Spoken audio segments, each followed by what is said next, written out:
I had always been the type of person who thrived on routine. Wake up, go to work, do my tasks, head home, and repeat. There was a certain comfort in this cycle, even though I had been with Smith Industries for nearly 5 years. A lot had changed over time. People came and left. The office relocated twice. But it always felt like I was just another part of the machinery. Sure, I worked hard and gave my best. But it seemed like I was stuck in that pattern forever, and honestly, I was okay with it. It was easier that way. That morning, I sat at my desk, staring at my computer screen. Nothing out of the ordinary. The usual pile of emails to sort through, reports to complete, and the constant hum of the office around me. My coffee was at the perfect temperature as I took a sip, still gazing at the empty document on my screen. I didn't have a specific task to focus on. And for once, it felt like I could relax. But that feeling was short-lived. Out of the corner of my eye, I saw my phone vibrate. It was a message from my boss, Charles Smith. "Can you come to my office for a minute?" I stared at the message, a cold shiver running down my spine. Why did he want to see me? Charles wasn't the type to call meetings for small matters, so my mind raced. Had I made a mistake? Was I about to be reprimanded? I couldn't think of anything I had done wrong, but the sense of unease lingered. I stood up and walked down the long hallway to his office. The office's usual background hum felt unnervingly loud now, and I couldn't figure out why. Maybe I was overthinking it, but I felt a growing anxiety. When I reached Charles's office, I knocked, trying to hide the nervousness in my chest. "Come in." I opened the door and stepped inside. Behind his large mahogany desk sat Charles, dressed in his typical grey suit, his silver hair neatly combed. But something about the atmosphere felt different. There was tension in the air. I wasn't sure if it was just me, but I immediately sensed that something wasn't right. And then I saw her, sitting across from Charles, casually flipping through a magazine. His wife, Julia. My stomach sank. I had met Julia several times before at company events, always smiling, polite, and chatting with everyone. At least, that was the image I had of her. She was the epitome of sophistication. Young, beautiful, always surrounded by luxury, distant, almost too perfect. I had never spoken to her beyond a brief greeting, and to be honest, I always felt a little out of place around her. But then again, she was married to my boss, so I didn't have a reason to feel that way. Still, there was something about her presence that made her intimidating. Charles looked up at me, his usual stern face softening for a moment as he gestured for me to sit. "Aidan," he said, "take a seat. We need to talk." I sat down, my nerves only increasing. I had no idea what this was about, but Julia's presence made me uneasy. What could this be about? Why did they need me? Charles cleared his throat, leaned forward, and clasped his hands together. "I've been thinking, Aidan. You've been with the company for a long time. You're reliable, hardworking, and I trust you," he said, his voice steady. But there was an undertone that made me even more uneasy. I shifted in my seat, unsure of what to say. "Thanks, I appreciate that," I replied.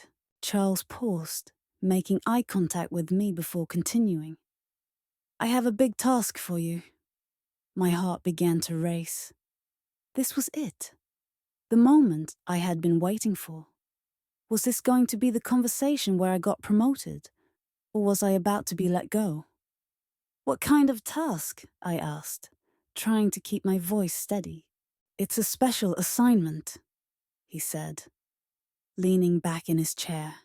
"We're sending you on a business trip to China, but you won't be going alone."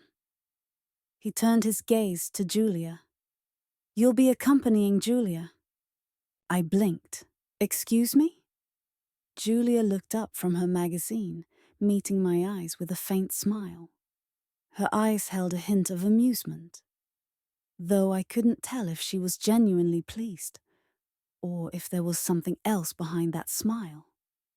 You'll be traveling with Julia, Charles repeated, his tone serious. She has some things she needs to take care of, and I trust you to help her with them. I was speechless. Did he just ask me to go to China with his wife? This wasn't just any regular task. It felt surreal. The last thing I expected was to be paired with Julia Smith, someone whose world was far removed from mine. But I had no choice but to nod. He had already made his decision. Of course, I said, my voice distant and detached from my thoughts. Charles nodded in approval. Good. You leave tomorrow evening. Get packed. A car will pick you up from your place, and you'll leave first thing in the morning. I didn't know how to react. 1,000 questions were racing through my mind, but there was nothing I could do. It was decided. I was going to China with Julia. That evening, I packed, still trying to process what had just happened. I had never been on a business trip of this magnitude before, let alone with my boss's wife. The whole situation felt strange, and I couldn't shake the feeling that something big was about to change. I spent the night tossing and turning, unable to sleep. I wasn't sure if it was the nerves or the uncertainty of what lay ahead, but I felt like this trip would be unlike anything I had ever experienced. The next morning, a car arrived at my apartment to take me to the airport. I got in, trying to clear my mind, but all I could think about was spending the next few days in China with Julia Smith. This wasn't the kind of trip I had imagined. The car ride felt longer than usual, probably because my mind was racing with questions, doubts, and countless scenarios. I kept replaying the moment in Charles's office, trying to understand what I'd gotten myself into. Julia Smith, the wife of my boss, always elegant and distant, was now my travel companion for an international business trip. I couldn't help but wonder why she needed me with her. Was it something personal? Was Charles pushing me into a situation I wasn't ready for? The questions kept piling up, but I had no answers. When we arrived at the airport, I took a deep breath as the car pulled up to the terminal. The sky was overcast, and the air felt cooler than usual. The driver unloaded my bag, and I made my way inside, scanning the busy airport. Once through security and into the waiting area, I saw Julia standing near the gate, looking as poised as ever in a fitted coat. Her hair perfectly styled. She was calmly flipping through her phone, completely at ease, while I was still grappling with the strangeness of the situation.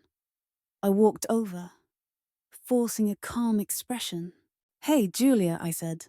She looked up, smiling warmly. "Aiden, glad you could make it." I nodded, though my nerves were getting the best of me. "Of course," I muttered, barely focused on her words. "Ready for the flight?" She tilted her head, her eyes gleaming with a mysterious glint. "I suppose so. I think we're both in for quite the adventure, don't you?" I managed a smile, though I wasn't sure how to respond. "Yeah, definitely." We boarded the plane and I sat next to her. The flight to China was long, too long to be comfortable. For the whole trip, I struggled to make small talk, while Julia seemed perfectly fine, reading a book, checking her emails, and occasionally glancing at me with that enigmatic smile. I spent the flight lost in thought, unsure of what I was supposed to do once we arrived. Was I just her assistant? Was Charles trying to get me out of the office? Or was there something more to this? I couldn't figure out the real purpose of the trip, and it was frustrating. Eventually, the plane began its descent into Beijing, and I snapped back to reality as the city stretched out beneath us, a blend of modern skyscrapers and ancient buildings. I tried to focus on the view, but my mind was still tangled with questions. The airport was packed when we landed, and we made our way through customs and to baggage claim, where a driver was waiting for us. Julia seemed completely unfazed by the crowd, walking with grace, her head held high. I felt like an awkward tourist, unsure of what to expect next. The driver took us to a sleek black sedan, and we were soon whisked away to the hotel. As we drove through the city, I marveled at the contrasting buildings, modern and ancient side by side. There was a beauty in how Beijing blended the two. When we arrived at the hotel, I was surprised by its luxury. The lobby was immaculate, decorated with intricate patterns that reflected both tradition and modernity. As we checked in, I couldn't help but glance at Julia. She seemed at home here, as though the hotel reflected her lifestyle. Refined, high class, and worlds apart from mine. The receptionist handed us the room keys, and I followed Julia to the elevator. When the doors opened, I realized something unexpected. Our rooms were right next to each other. It was a small detail, but it struck me as odd. Charles had arranged this, so it didn't seem like an accident. I couldn't imagine why he'd want us so close, especially considering our professional relationship. We said our goodbyes in the hallway, and I went to my room. I set my bag down and walked to the window, staring out at the city below. I had no idea what the next few days would bring, but I had a strong feeling they would change everything. I unpacked, took a quick shower to shake off the jet lag, and sat down to work on my laptop. There was something strange about the hotel room. Luxurious but impersonal. Everything was perfectly placed, but nothing felt familiar. Around midnight, as I was finalizing some emails and working on a few projects, I heard a soft knock at the door. I froze. Who could it be at this hour? I stood up and made my way to the door, unsure of what to expect. When I opened it, I found Julia standing there, holding a glass bottle of whiskey. I blinked in surprise. "Can I come in?" she asked, her voice smooth and confident. Before I could respond, she slipped past me and entered the room. "I thought we could have a drink," she said casually, as if it were the most normal thing in the world. I was taken aback. "I don't drink," I said, still processing her sudden appearance. Come on," she smiled, her eyes gleaming. "Just one drink. It's been a long day. We should relax a little." I hesitated. Part of me wanted to tell her to leave, but something about the situation, something about her, made me hesitate. "All right, just one," I said reluctantly. She poured 2 glasses and handed me one. We clinked glasses, and for a moment, I almost felt like I was on a vacation, away from the office, away from all the unanswered questions in my mind. We talked, or rather, Julia talked. She spoke about the pressures in her life, her marriage to Charles, and how everything in her world seemed perfect on the outside, but felt empty inside. It wasn't what I had expected. She wasn't just a rich woman gliding through life with everything handed to her. No, there was more beneath the surface. As the night wore on, I listened intently. The whiskey helped me let my guard down, though I wasn't sure whether it was her words or the strange connection forming between us. By the end of the night, We had talked about everything and nothing, and I found myself dazed, unsure of what had just happened. She smiled at me, a little more tired now. "Thank you for listening," she said softly. I was at a loss for words, so I simply nodded in agreement.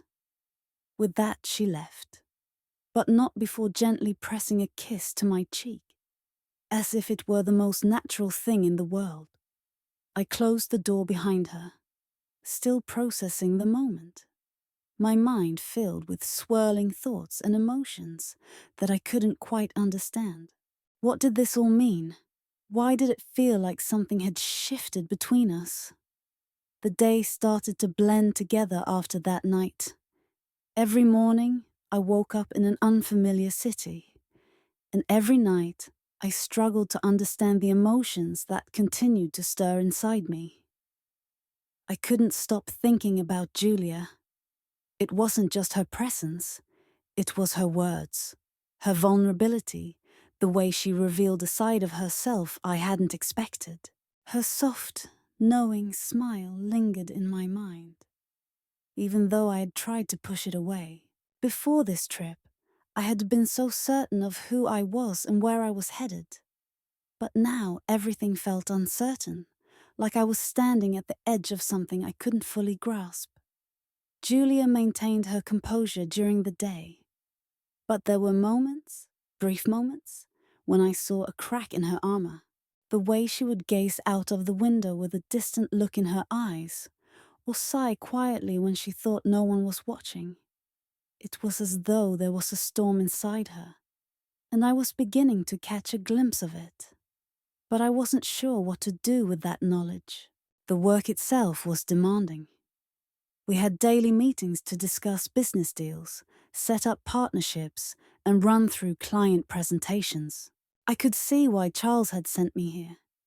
He wanted me to learn the ropes, to be exposed to the world of high-stakes deals. But honestly, I didn't care about that anymore. Not when every moment with Julia made it harder to focus on anything else. The tension between us was palpable, even when we were in meetings with others. There were stolen glances, half smiles exchanged when no one was looking. And when we were alone in the hotel room, the air was thick with unspoken words, as if something was about to shift. I was becoming restless.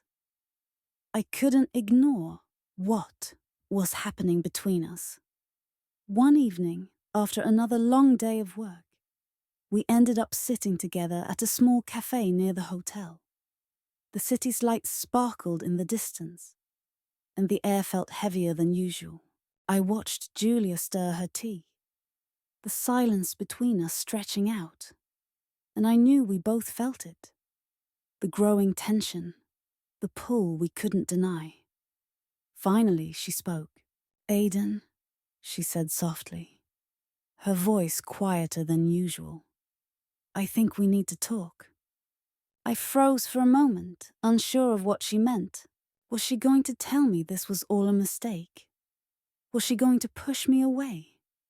The thought of losing the connection we had made was almost unbearable, even though I didn't fully understand it. "What about?" I asked, my voice betraying my uncertainty. She looked at me, her gaze steady and intense. "About us." I swallowed hard. This was it. The moment everything would change. "I don't know what's happening, Aidan," she continued, her voice low, "but something has shifted. I can't ignore it anymore. You're different. There's something about you that makes me feel like I can be real. And I don't know if I should feel this way, but I do." Her words hit me like a wave. I wanted to speak, to tell her how I felt, but nothing came out. Instead, I simply nodded, my heart pounding. She was right. Everything had changed. "I hadn't expected any of this." "I didn't expect this either," she said, her hands gripping the sides of her cup. "When I asked you to come with me on this trip, it was supposed to be just business. But somewhere along the way, it became something else. I could feel the weight of her words, and I understood. I had felt it too, the connection, the unspoken bond that had formed between us. But I was scared, scared of what it meant, scared of where it might lead. I don't know what to say, Julia, I confessed. I never thought I'd be in a situation like this, but I can't deny there's something here, something real. She met my gaze, her eyes softening. I don't know what it is either, but I can't keep pretending that I don't feel it. She leaned back in her chair, her expression a mix of frustration and relief. But we're in a complicated situation. You're Charles's employee, and I'm married. Her words hit me like a punch to the gut. The reality of the situation hit me hard. She was married to Charles. And yet, here we were, talking about feelings and connections. It was a mess. I get it, I said, trying to keep my voice steady. This isn't easy. No, she whispered, but it's real. The silence grew, and I could feel the tension hanging in the air. There was so much unsaid, so much we both knew but weren't ready to admit. I don't know what's going to happen after this trip, Aiden, Julia said, finally breaking the silence. But I need you to know that I appreciate you being here for me. I just don't know where it goes from here. Maybe we can't do anything about it. But I couldn't keep pretending that nothing was happening. I understand, I said quietly, my mind racing. I wanted to say more, to tell her how I felt, to tell her that I didn't know where this would lead either, but that I couldn't ignore it anymore. But I didn't know how to. The conversation ended, and we both sat there in silence for a long moment. The weight of everything hung between us. I had no idea what the future held, but for the first time, I felt the weight of the choice we would both have to make. When we left the cafe, it was as if nothing had changed, but I knew everything had. As I lay in bed that night, I couldn't stop thinking about what Julia had said. The pull between us was undeniable, and I couldn't shake the feeling that we were both standing on the edge of something we couldn't quite control. The question wasn't whether we would act on it, but whether we could stop ourselves from doing so. The days in China had begun to fall into a rhythm, but that rhythm faltered. Every morning I'd wake up, get dressed, and head to the conference room where Julia and I would sit, often with Charles, to discuss the latest deals. But after the conversation at the cafe, everything felt different.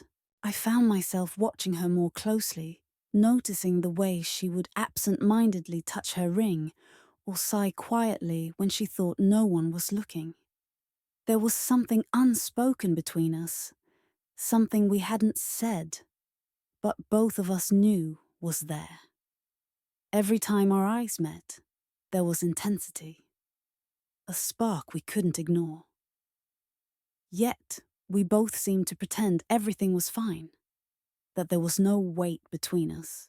The nights were worse. The first few nights after our conversation, Julia had been distant, keeping to herself after our long days. I tried to stay busy, my mind consumed with work, but every time I opened my laptop, all I could think about was her. I tried to convince myself it was just a fleeting moment, a passing connection, but the truth was, I couldn't stop thinking about her. Then, one night, just as I was finishing up a project, there was a soft knock at my door. My heart skipped a beat. I knew who it was before I even opened the door. Julia, I whispered to myself, standing frozen for a moment, unsure of what to say or what this meant. But before I could speak, she smiled faintly, as if nothing had changed. "You're working late," she said, her voice soft but carrying an edge of something else. I nodded, stepping aside to let her in. Just finishing up some things. She entered, but instead of starting a conversation, she stood near the window gazing out over the city. Her presence filled the room, making everything else fade into the background. "I thought you might want some company," she said after a moment, turning to face me. I didn't know how to respond. Part of me wanted to tell her to leave, that this was a bad idea. But another part of me was drawn to her, like a moth to a flame. The tension between us had been building for days, and I knew we couldn't keep avoiding it. Instead of speaking, I just gestured to the chair across from mine. "You can sit if you want." She walked over and sat down, crossing her legs and resting her elbows on her knees. For a moment, neither of us said anything, the silence growing heavier with each passing second. I wanted to speak, to tell her how I felt, to express everything we hadn't said. But something held me back. I wasn't sure I could handle the truth of what was happening between us. Finally, she broke the silence. "Aiden, do you ever feel like you're living someone else's life?" I blinked, taken aback by the question. "What do you mean?" She sighed, her eyes distant. "I don't know. Like everything is planned out for you, and you just follow the path without questioning it. But deep down, you know it's not really you. That's how I feel sometimes, like I'm living for someone else." Her words struck a chord deep within me. I had always felt that way. I had followed the rules, done what was expected of me. But now, standing here in this room with Julia, sitting across from me, it felt like I was finally seeing a different path, one that wasn't laid out by anyone else. "I get that," I said quietly. "I've always felt like I was just following orders. But now I'm starting to wonder if I'm missing something." Julia looked at me, her gaze soft but intense. "I'm scared, Aiden. I don't know what I'm supposed to do. I've spent my whole life trying to be what everyone expected. But now I don't know what's real anymore." I wanted to reach out to her, to tell her I understood, that I felt the same way. But I didn't. Instead, I sat there, trapped between my feelings and the reality of the situation. "You don't have to have it all figured out right now," I said softly.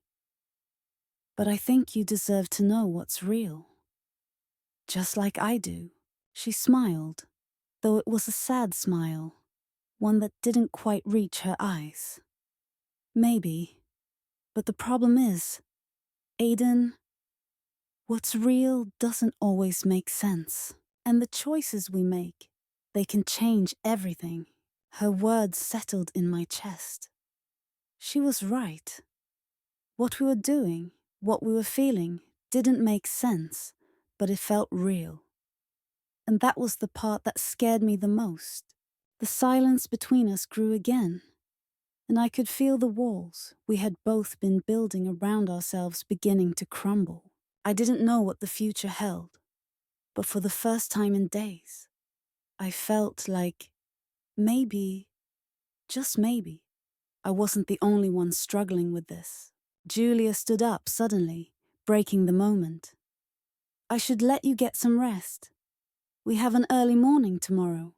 I nodded, though part of me wanted to beg her to stay, to talk more, to figure this out. But I didn't. As she turned to leave, she paused at the door.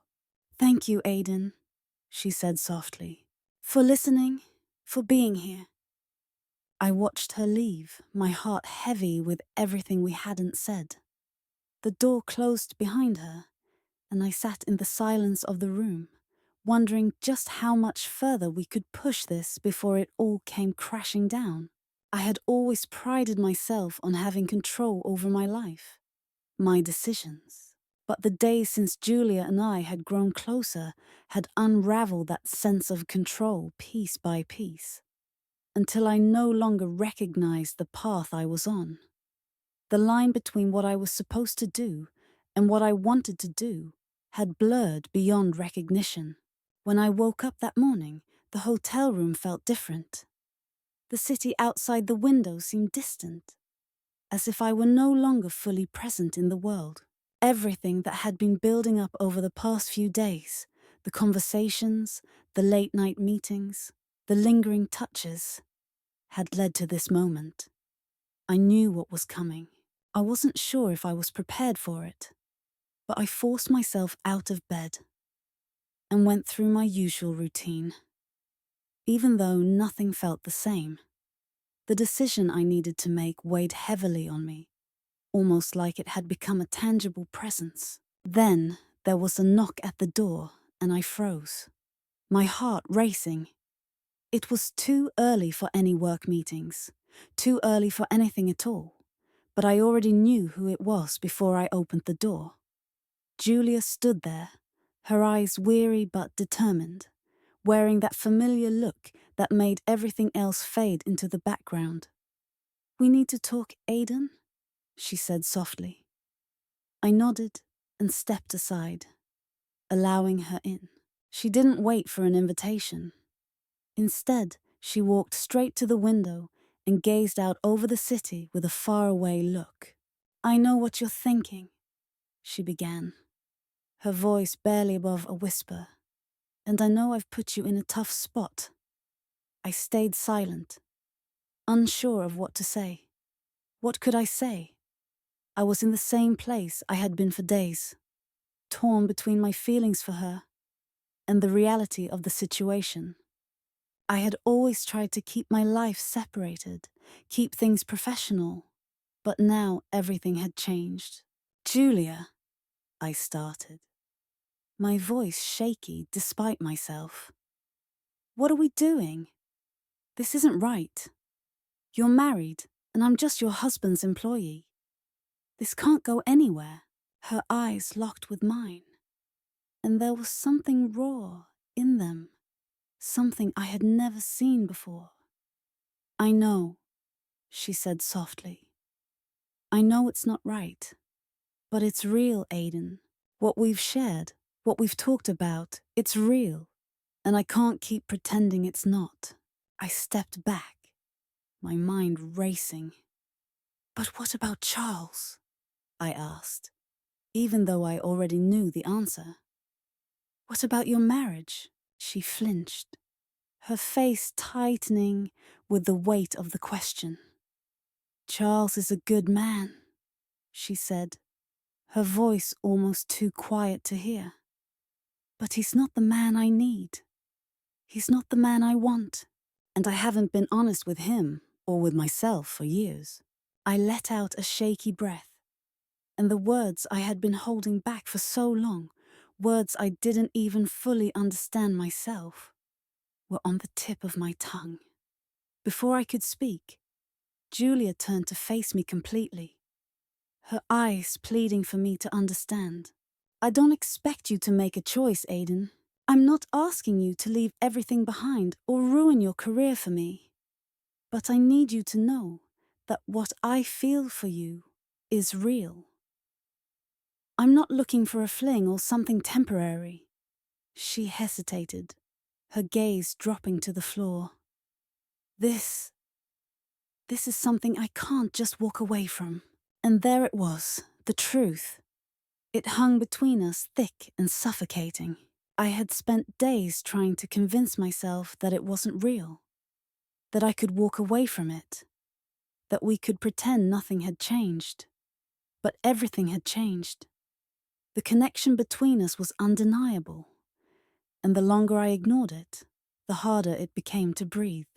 "I don't know if I can do this," I admitted quietly, my words feeling like a confession.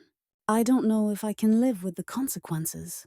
Julia stepped closer, her hand gently brushing mine. "You don't have to decide right now," she said. "But I need to know." Are you willing to try? Her words hung in the air, and for a moment I thought I might suffocate under the weight of the decision she was giving me. I had always played it safe, always done the right thing, but now, for the first time, I had to decide what was right for me. I took a deep breath, my heart pounding in my chest. I knew what I had to do. I had seen a glimpse of a life that could be more. Something real, something that made my heart race instead of just ticking along with the rhythm of routine. I'm willing to try, I said, my voice steady despite the storm inside me. But I don't know where this will go. I don't know what will happen.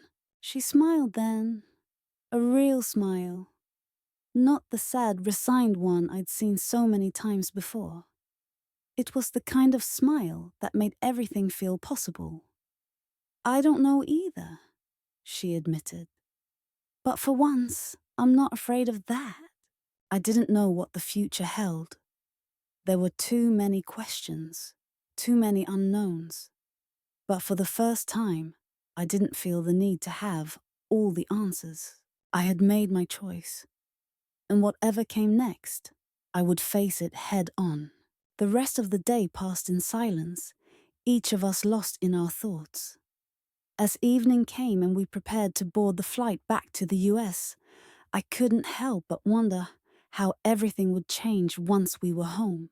Would we be able to keep our secret? Would the reality of the situation finally catch up to us? But as I looked at Julia standing next to me, I realized those questions didn't matter. What mattered was that, for once, I wasn't afraid to step into the unknown. I wasn't afraid to follow my heart wherever it would lead. Weeks passed since we returned from China, and the city felt different. Somehow like the world was moving around me while I stayed still. Julia and I continued to walk the fine line between desire and reality. The secret we shared, the stolen moments, were our sanctuary. But every time we parted, the weight of everything else crashed back. I hadn't expected it to be this hard. I thought that after the whirlwind of our trip, we'd find peace, a way to make this work, even if just for a little while. But the pressure of our secret gnawed at us, especially when we were surrounded by the constant hum of normal life. During the day, Julia still kept her distance, acting like nothing had changed. But I could feel the tension between us, the way we both hesitated before making any moves, always calculating the risk of being seen. I tried to focus on work, on anything that could take my mind off the fact that I was living in a quiet, constant state of longing. But every time I thought about her, I couldn't help but smile. It was irrational, but I didn't care.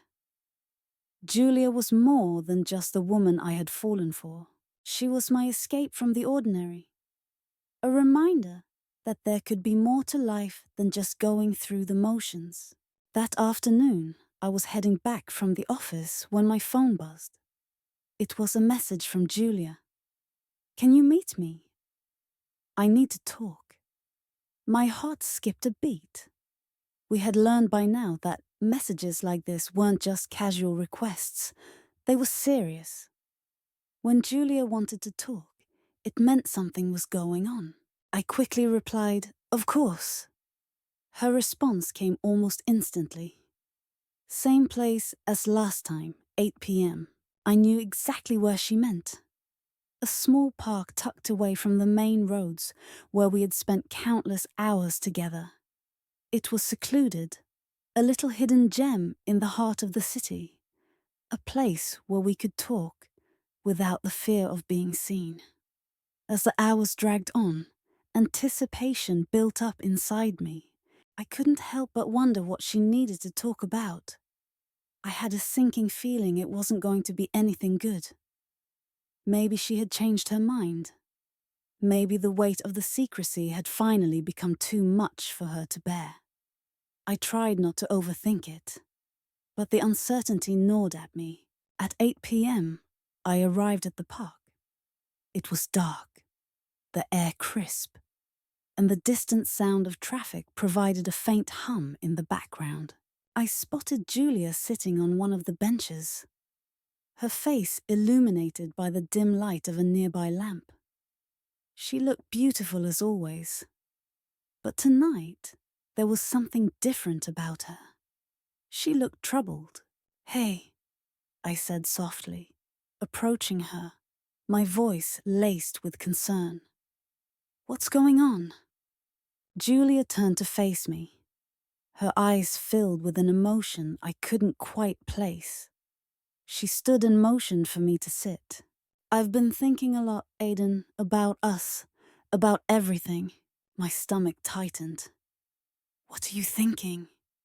I asked carefully, bracing myself for whatever was coming. She took a deep breath, looking away for a moment, as if searching for the right words. "I can't keep living like this," she said, her voice barely above a whisper. "I can't keep hiding. I love what we have. I do. But I can't keep pretending it's nothing. Like we're just two people having a casual thing. It's not fair to either of us. And it's not fair to Charles, even though he doesn't know." Her words hung in the air, heavy with meaning. I sat there, processing everything she had just said. The pressure had finally caught up to her, and I knew it had been building for a while. I wanted to say something, but for a moment, the right words escaped me. "You're not saying you want to end this, are you?" I asked, my voice trembling despite my best efforts. Julia's eyes softened, and she shook her head. "No, not exactly. I just don't know how long we can keep doing this. It's starting to feel like we're living a lie." I understood what she meant. It wasn't just the secrecy. It was the constant tension, the fear of getting caught, of everything crashing down. We had built something beautiful, but it was fragile, held together by threads of secrecy and uncertainty. "I don't want to lose you," I said, the words slipping out before I could stop them. "I can't lose you." Julia stepped closer, her hand reaching out to touch mine. "You won't lose me," she whispered, "but we have to figure this out. I can't keep living like this, but I don't want to lose you either." The night was still around us as we sat in silence, both of us lost in our thoughts. I knew what she was saying was true. This couldn't go on forever. But for a moment, I allowed myself to hold on to the hope that maybe, just maybe, we could make it work. That we could find a way to be together without the weight of secrecy dragging us down. In the weeks that followed, things remained complicated. Julia and I continued to see each other, but the tension was always there, lurking beneath the surface. We couldn't be open, couldn't be free. But in the stolen moments we shared, I found solace. I found love. And that, at least for now, was enough. Julia was still married to Charles, and we both knew our secret couldn't last forever. But as we moved forward, as we carved out time for each other in a world that seemed determined to keep us apart, we held on to the belief that love, in its truest form, was worth fighting for. Even if it meant living in the shadows a little longer.